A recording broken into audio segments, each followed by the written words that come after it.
So the comparison test lets us find the convergence or divergence of a series based on another series that we already know whether it converges or diverges. So if we have two series with positive terms, and one is always bigger than the other, then if the biggest series converges, then the smallest series must also converge.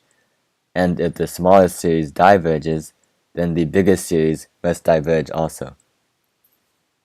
So to use this test, we kind of guess at the convergence or divergence of a series by simplifying it.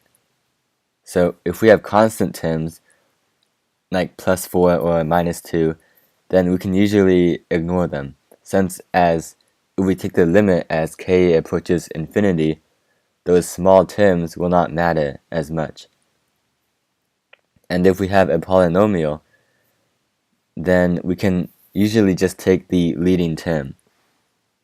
So for example, in this series, first we need to find a simpler series to guess whether it's convergent or divergent.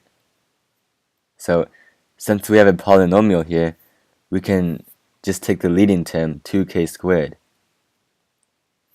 And then taking the constant 1/2 out of the sigma notation, we just get a p-series with p equals 2, so we know this series is convergent.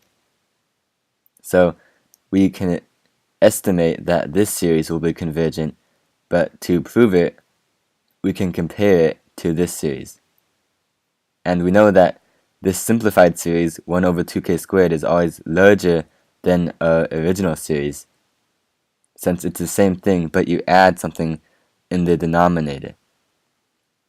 So since this is always bigger than the original series, and the biggest series converges, our original series, which is smaller, must converge also.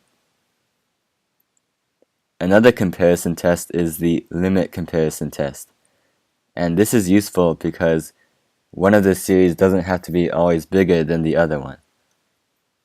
So if we just have two series with positive terms, and we put them on top of each other, and take the limit as k approaches infinity, if the limit has a finite value greater than 0, then either both series converge or both series diverge. So if we know one, and the limit turns out to be finite, then we know the other as well. So for example, this series, we can take the leading term of both polynomials, put the 3 out, and then we just have a convergent p-series. So we estimate that this original series is convergent also. And to prove it, we use the limit comparison test. So we put one series on top of the other, and take the limit as k approaches infinity. And the limit turns out to be 1. So the limit is finite and greater than 0. So both series have the same convergence or divergence. And we know that this simplified one is convergent, so the original must be convergent too.